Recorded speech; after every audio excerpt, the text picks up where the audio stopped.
बिस्मिल्लाहिर्रहमानिर्रहीम। अस्सलाम वालेकुम। ये आपका अपना डिजिटल प्लेटफॉर्म है। मैं तारिक मतीन हूँ। वल्लाहु खैरुल माकिरीन। अल्लाह सबसे बेहतर तदबीर फरमाने वाला है, वही बचाएगा मेरे देश को बलाओं से। जो बारिश में शजर से घोंसला गिरने नहीं देता, क्योंकि उसकी तदबीर तमाम तदाबीर की इमाम है। जुमे का दिन और 25 अप्रैल मेरा आपसे आज के दिन ये पहला इंटरेक्शन। ये जो सूरत हाल है, सबसे पहले इसकी बात करें। लीपा वैली में फायरिंग की इत्तलात हैं कि भारत की जानिब से लीपा वैली में फायरिंग की गई है। ये अलसुब आने वाली इत्तलात हैं। इसके बाद इनकी तफसीलात मजीद सामने आएंगी।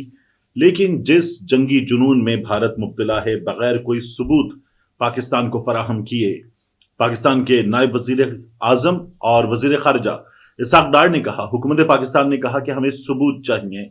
जो इल्जामात आप लगा रहे हैं और पाकिस्तान पर आपने इस फॉल्स फ्लैग ऑपरेशन में सब कुछ फौरी तौर पर जिस तरह डाल दिया है, हमें सबूत चाहिए, ये कहा गया। लेकिन भारत की जानिब से अब तक कोई भी सबूत पेश नहीं किया गया है। मैं यहां आपके सामने कुछ चीजें रखना चाहूंगा। उससे पहले ये जो पाकिस्तान ने इक़दामात किए हैं, इन इक़दामात के हवाले से सूरत हाल क्या हुई है वो मैं आपको जरूर दिखा दूं। ये एक भारतीय टेलीविजन चैनल का वॉर रूम उन्होंने सबने बना लिए हैं। वॉर रूम जैसी सिचुएशन है तो एंकर की चीखें सुने, पाकिस्तान ने न्यूक्लियर हमले की धमकी दे दी, ये सुने, और किस तरह से ये एंकर वहां पर इस वक्त अपने स्टूडियो में बात कर रहा है, फेफड़े फाड़ते हुए चिल्ला रहा है। इसका ये चिल्लाना सुने, देखिए कि ये क्या कह रहा है। पाकिस्तान ने भारत को न्यूक्लियर धमकी दी है। पाकिस्तान ने भारत को न्यूक्लियर धमकी दी है। पाकिस्तान ने भारत को न्यूक्लियर धमकी दी है। डर गई।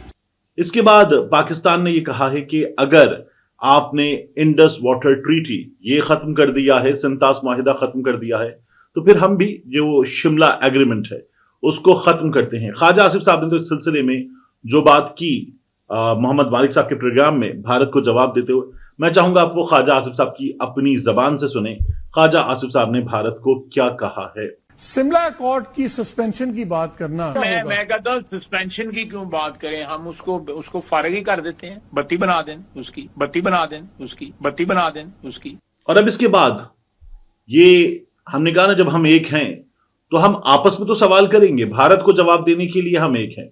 हम में कोई पीटीआई वाला नहीं है, नून लीग वाला नहीं है। भारत को जवाब देने के लिए हमें कोई सिंधी, पंजाबी, बलोच, पठान, सराइकी, उर्दू स्पीकिंग कुछ नहीं है। हम एक हैं, लेकिन आपस में तो सवाल करेंगे। ये जो मौसूफ आपको नजर आ रहे हैं, ये पाकिस्तान के 3 बार के साबिक वजीर आजम हैं। 3 बार के साबिक वजीर आजम। अब तक ना इनका ट्विटर बोला है, ना इनकी दुख्तर बोली है, ना ये खुद बोले हैं, ना इनके ब्रदर बोले हैं।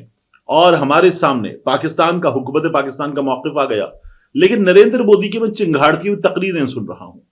मियां नवाज शरीफ साहब से सवाल हुआ, और आप देखिए कि मियां नवाज शरीफ साहब से इस सूरत हाल में 3 बार पाकिस्तान की वजारत उज़्मा के मनसब पर रहने वाले नवाज शरीफ साहब से सवाल हुआ, एक लफ्ज ही निकला। मियां नवाज शरीफ साहब से भारत की मुजम्मत में, पाकिस्तान की हिमायत में, पाकिस्तान के रिजॉल्व पर एक लफ्ज नहीं निकला। 3 बार के साबिक वजीर आजम के मुंह से हैरान था मैं कि ये शख्स इन हालात में लंदन से पाकिस्तान आ रहा है और मौसूफ एक लफ्ज नहीं निकल रहा इनके मुंह से, ये कुछ नहीं बोल रहे। इन हालात में आप देखिए कि मियां नवाज शरीफ ने क्या किया। ये सब पहलगाम के हवाले से अगर प्लीज कुछ बता दें, वहां पे जो कुछ हुआ है दहशतगर्दी।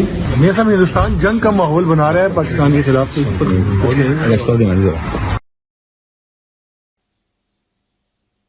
अब मैं आपके सामने ये बताऊं कि इस वक्त हो क्या रहा है। अमरीकी महकमा खारिजा की तर्जुमान टैमी ब्रूस वो कहती हैं कि हम इस सूरत हाल को मॉनिटर कर रहे हैं, हम कश्मीर के मामले पर कोई पोजीशन नहीं ले रहे, लेकिन उन्होंने कहा कि हम भारत के साथ खड़े हुए। हमारे प्रेसिडेंट ने, वाइस प्रेसिडेंट ने और हमारे वजीर खारिजा ने यह कह दिया कि हम इस मामले पर भारत के साथ खड़े हुए हैं। तो वो जो आपको बार बार बताया जा रहा था बड़ी शिद्दत के साथ कि नहीं, सिफारतकारी के महाज पर कामयाबी, और वो कामयाबी के शानदार कामयाबी कहें उसको, क्योंकि इमरान खान न्याजी ने सब कुछ तबाह कर दिया था। वो दावे कैसे हवा हुए हैं ये भी आप देखिए कि इन लोगों की इस वक्त हालत क्या है। और अब आज जो सूरत हाल है उसमें फिर भी भारत की हालत बड़ी पतली है।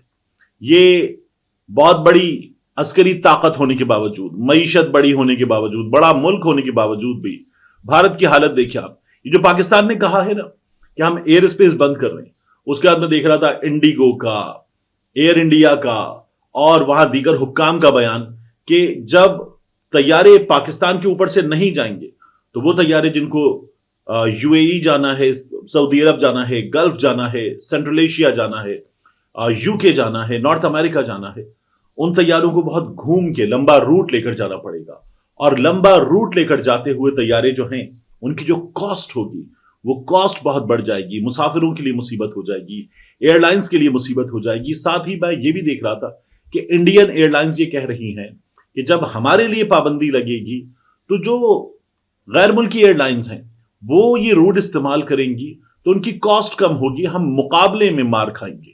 یہ اس وقت ان لوگوں کو پریشانی ہے، اور پاکستان نے جو قدم اٹھایا ہے وہ قدم ان کو پریشان کر رہا ہے۔ شملہ معاہدہ جو خواجہ آصف صاحب نے کہا کہ اس پر بھی انڈیا میں بڑی پریشانی ہے کہ اب ہم اگر یہ کر سکتے ہیں کہ ہم آزاد کشمیر میں داخل ہو سکتے ہیں، جب وہ یہ دعویٰ کرتے ہیں تو آپ ایک اور چیز دیکھیے کہ پھر انہیں یہ بھی اندازہ ہے کہ پاکستان کیا کہہ رہا ہے۔ یہ جو آپ نے ایل او سی بنائی ہوئی ہے ختم، اور اب پاکستان آپ سے ڈیفرنٹ طریقے سے بات کرے گا۔ پاکستان وہ جو طے شدہ ایک طریقہ ہے کہ دو ملک دو طرفہ طور پر اپنے معاملات کو حل کریں گے، اس سے آزاد، اور پھر آپ معاملات کو اٹھا کر لے کر جا سکتے ہیں بین الاقوامی فورمز پر، اور اس بات کی بھی بھارت کو پریشانی ہے۔ اب یہاں سے آگے کیا ہوگا؟ ظاہر ہے کہ تھوڑا سا ہمیں اس صورتحال میں انتظار کرنا ہوگا، کیونکہ بہت تیزی کے ساتھ یہ صورتحال بدل رہی ہے۔ ان حالات میں جب میں نے کہا نا ہم ایک ہیں تو یہ جو حکومت ہے میں اس کے کام دیکھ رہا ہوں۔ عالیہ حمزہ صاحبہ کو رہا کرنے کے بعد پیچھا کیا جا رہا ہے، کارکن گرفتار کیے جا رہے ہیں، اٹھائے جا رہے ہیں۔ N68 یہاں سے MNA حاجی امتیاز، ان کے ساتھ جو حکومت نے کیا ہے، آپ یہ دیکھیں کہ انڈین فوج تیار ہے کہ پاکستان پہ حملہ کرے، اور وہ پاکستان کو دھمکیاں دے رہے ہیں کہ ہم سب ایک ہو کر پاکستان کو جواب دیں گے۔ اور یہاں پر کیا ہو رہا ہے؟ یہاں پر حاجی امتیاز کی فصلوں پر جو گندم کی کروڑوں کی تیار فصل تھی وہ باقاعدہ طور پر لوٹ لی گئی ہے۔ انتظامیہ پہنچی، ان کے اپنے کارندوں کو ہٹایا، اور ہٹانے کے بعد اس فصل پر آپ دیکھیے کہ انہوں نے اپنی مشینری چلائی اور اس کو لوٹ لیا۔ شوکت بصری صاحب نے بتایا کہ پہلے ان کی 98 سالہ ضعیف والدہ، ان کے ساتھ بدسلوکی کی گئی، خاندان کو بار بار ہراساں کیا گیا، ان کی بھابھی کو جس طرح سے گھر میں گھس کر ہراساں کیا گیا، تشدد کا نشانہ بنایا گیا، وہ سب ہمارے سامنے تھا حکومت کا کارنامہ۔ اور اب یہ باقی چیزیں ہمارے سامنے آ رہی ہیں، یہ ہمارے ہاں اس وقت اس حکومت کے کارنامے ہیں۔ عمران خان صاحب کے معاملے میں آپ کو بتاؤں، پاکستان تحریک انصاف نے بھرپور کراچی میں جہاں اپنی عوامی طاقت کا مظاہرہ کیا، ملک کے مختلف شہروں میں مظاہرہ کیا، اور اب پاکستان تحریک انصاف اپنے بڑے دن پر یہ مزید کرے گی۔ افواج پاکستان کے 4 ریٹائرڈ سینئر افسران نے عمران خان صاحب سے ملاقات کے لیے درخواست دائر کر دی ہے راولپنڈی میں، اور یہ درخواست دائر کی گئی ہے ایڈوکیٹ احسن ایاز خان کی جانب سے۔ اور ملاقات کی درخواست کس نے کی ہے؟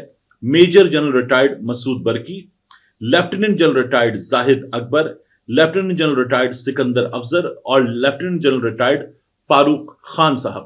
انہوں نے یہ درخواست کی ہے، اور درخواست میں کہا ہے کہ ہماری عمران خان سے طویل ایسوسیشن ہے، عمران خان سے چند اہم معاملات پر ملاقات کرنی ہے، ملاقات کی اجازت دی جائے، اہم اور قومی ایشوز پر جلد از جلد ملاقات کا انتظام کروایا جائے، ہمیں یہ مشورہ عمران خان سے کرنا ہے۔ عدالتی عملے نے ملاقات سے متعلق درخواست وصول کر لی ہے۔ درخواست ATC جج امجد علی شاہ کی عدالت میں دائر کی گئی ہے۔ عمران خان اس وقت اس صورتحال میں اور زیادہ ریلیونٹ ہو گئے ہیں۔